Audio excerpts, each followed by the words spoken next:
Hey guys, this is Jay Calder with Jay Unboxing here, giving you a personal prediction for Tszyu versus Tony Harrison.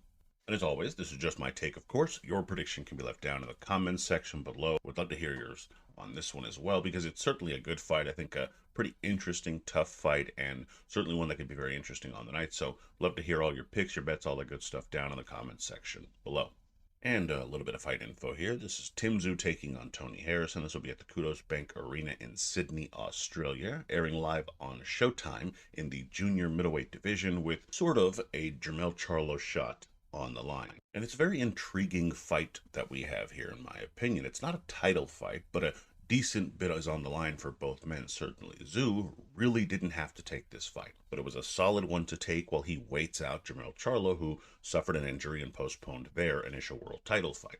Still, it's a risky move, respectable nonetheless. On the contrary, Harrison needs this sort of fight. He needs a fight against someone decent, but a winnable fight that can get him back into the title mix, and that is the sort of fight that he has now. So, we ask, will the youthfulness and come-forward style of Tszyu overwhelm Harrison, or does Tony's experience and skills pull off the upset?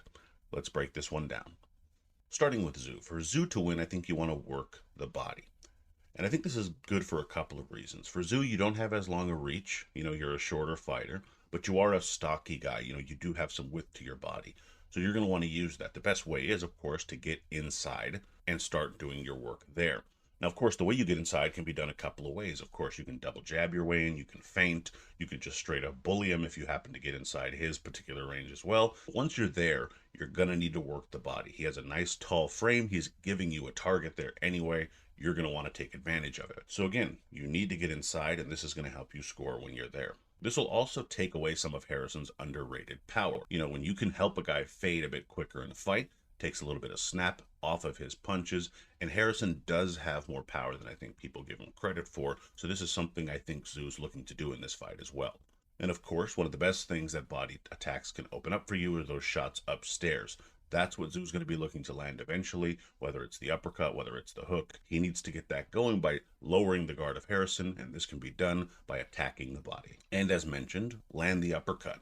Again, that body work can help open this up, and once it is open and available to you, you want to take advantage of. If you're Tszyu, you have a good uppercut anyway, so it's probably a shot you're going to look to land to begin with, but certainly take advantage of it if the opportunity's there due to that body work, to some jabs to the body, or just by simply throwing it when you see the opening. This is going to certainly pay off for you in this contest. What's more, it's a shot that Harrison can be tagged with. He's been hit with it in the past. So if he's obviously going to still have some of those tendencies, you're going to want to take advantage of them. This, of course, can also help set up the right hand if that left uppercut is the one that happens to work. You can even set up the left hook if you're throwing it in a quick enough combination, but it will set up specific power shots that you're looking to land in this fight. Certainly a blow I think you should be trying to register in this contest. And finally, get him on the ropes. Harrison loses his movement and a lot of his ability to turn into his shots there when he's on the ropes. And it's also where he tends to get hurt in fights. Naturally, you're going to want to put him into those kind of positions where he's been hurt in the past, where he's been troubled in the past. What's more, it fits your style, of course. You're going to be able to close that gap either, again, by just straight out pressuring him, doing that double jab, feinting, using quicker movement, whatever it is you need to do to get him there. Once he's there, it's a safer range for you to press him back, take away his mobility and power, and then start putting in your own work, which is, again, a style you're looking to implement in this fight anyway. Switching over to Harrison now. For Harrison to win, I think you want to work the left hook. Tszyu can be tagged by it. That's probably a good enough reason right there alone for you to then try and work that left hook. But he can be tagged pretty clean by it, especially when he overcommits, and he's a younger fighter who hasn't yet learned to not overcommit. You're going to want to teach him that lesson, so to speak. Especially when Tszyu tries to come in and really, again, overcommit, lunge even a little bit. This is that shot that you're going to want to punish him with. Again, you have a good left hook to begin with, and it's a shot he's been tagged with. Really spells for success for you in this fight.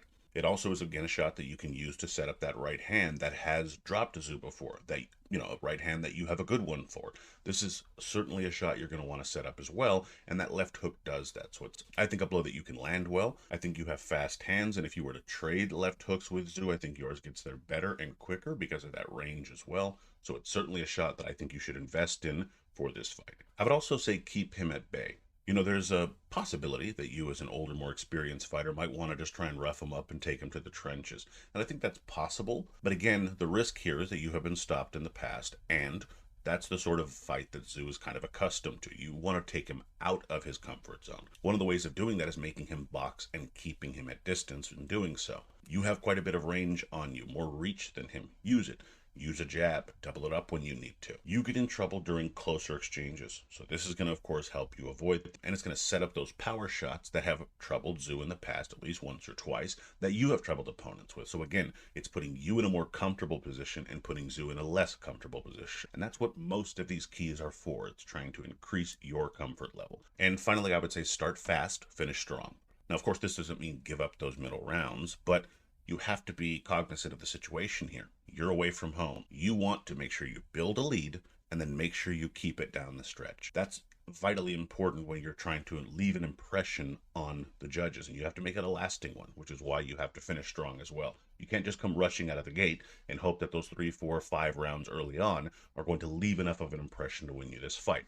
You need to start strong so that it's unavoidable and they feel more comfortable giving you those rounds, thinking that maybe Tszyu will come on later. And then you need to finish even stronger so that they can't give Tszyu those rounds. It's unfortunate that in boxing, we oftentimes have to try and tailor our perspective of how fights should be viewed this way, but it's true. It is what it is, and so this is something you have to keep in mind during this fight. You don't want to give the younger man the chance to take over anyway.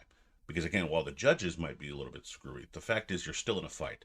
And against a younger guy who might be building into the fight more, getting more desperate as it wears on, you just don't want to give him any hopes or any dreams. You want to crush those by finishing as strong as you start. Now, in terms of my pick here, Harrison is a tempting pick, I have to be honest, but my gut, for what that's worth, is telling me Tszyu pulls it off. This might be a fight Tszyu is behind in, but I think his come-forward style will ultimately allow for him to wear down Harrison and catch him when he's on the inside. I think Harrison boxes well at first, lands hard shots from time to time, possibly even stuns Tszyu.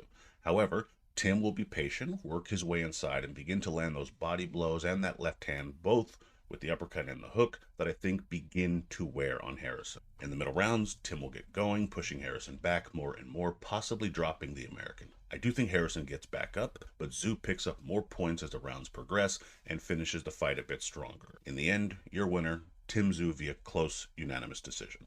And in terms of the betting odds, we have Tszyu as a decent favorite, coming in at a -275, with Harrison coming in at a +205. In terms of the value here, I mean, we have to be honest, it's pretty much with Harrison. Number one, just because of the return you might get, but also, quite frankly, because he is a live underdog in this fight, in my opinion.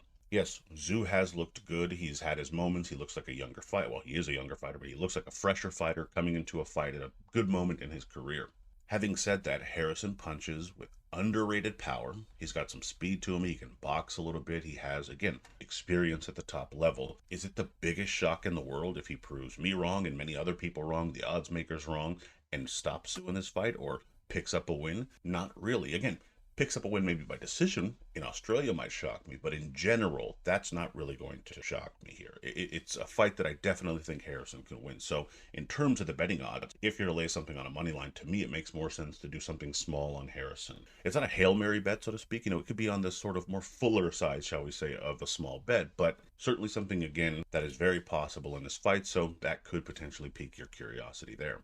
In terms of the over-under, it's set at 10.5, with over being -140 and under being even. Again, I happen to think this fight goes the distance, but if there's something that's a bit attractive to me here in terms of an over-under bet, it might be that even bet of under 10.5. This does a couple of things for me from my perspective. Number one, Tszyu might stop him early because, again, Harrison has been stopped, and I think they've all been outside of the championship rounds, that 8th round, 9th round, 10th round, what have you. Furthermore, I think if Harrison stops Tszyu, it might be early on catching him with something that he's not expecting. It gives you a couple of possibilities here going for that under, and again, with an even money line, you might as well do it if that's the bet you're trying to make, maybe something even a medium size, because again, I do think this fight has a possibility of certainly not reaching the cards in either man's favor. But in any event, those are your odds. And my prediction record as of this recording is 5-4 with 5 exact, but let me know what you guys think down in the comments. We'd love to hear your thoughts on this one, predictions, bets, so on and so forth. Do you think this one goes the distance? Again, odds makers are saying it does, but certainly have a decent bet for the under there. We'd love to hear your thoughts on that down in the comments section below. Please be sure to like, comment, share, subscribe, and follow me on Twitter, jcalderon_JOB. You can email me at jagunboxing@gmail.com. I'd love to hear from you there. Also, be sure to check out jagunboxing.com for schedule, results, betting odds, rankings, news, all that good stuff. And as always, until next time.